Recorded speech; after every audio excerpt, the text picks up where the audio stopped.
Why aren't sports games live service games?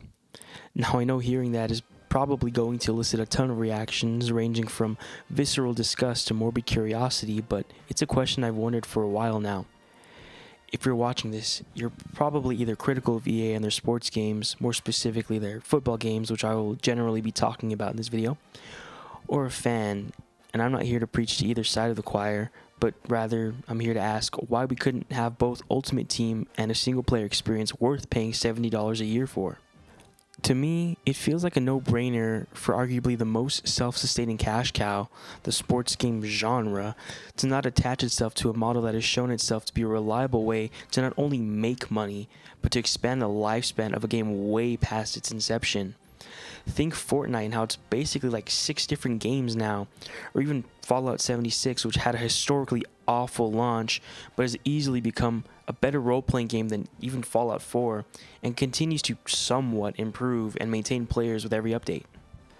There really doesn't seem to be any reason for major companies making sports games to struggle with this Frankenstein's monster style of release that try to have playable single-player modes while also clearly focusing on multiplayer gameplay as a foundation of its systems and engine.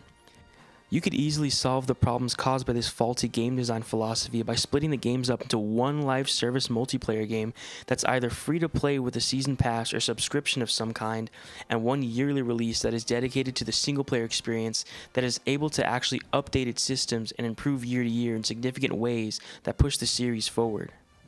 Obviously, this hasn't happened yet due to the potential dip in profits. Making a free-to-play online experience means there wouldn't be the massive payday from gamers that buy the games just to spend even more money online.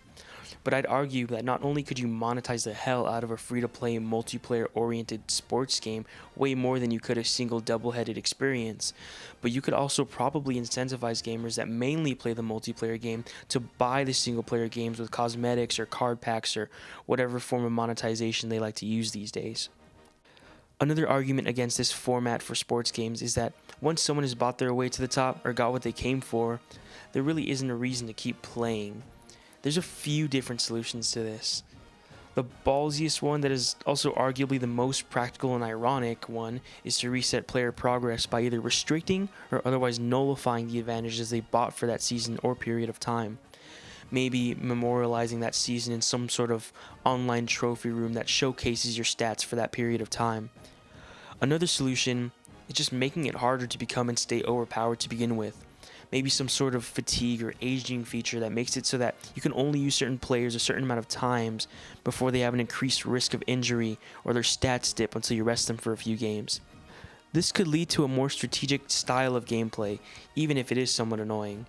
This, on top of even smaller legendary drop percentage rates, can not only fill a hungry corporate suit's wallet even more, but also ensures the game is fair for most people. I could also see how having the single-player and multiplayer experiences separate from each other could also take some of the fun away from those yearly releases. In a perfect world, the ability to play online seasons or regular Dynasty with friends, a casual multiplayer if you will, would still exist in the yearly release versions of the game, hopefully in a way that is less cheesy and ideally less broken than it is usually. This could also give the companies that make these games the ability to properly focus on a clearer vision for what they want both games to be. Instead of having to keep up with bugs in the online modes of the yearly releases,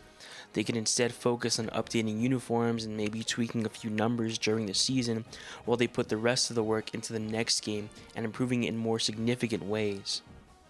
Honestly, seeing Fortnite's progression from its inception to the game it is now makes the prospect of a proper live service sports game with EA levels of money behind it pretty exciting,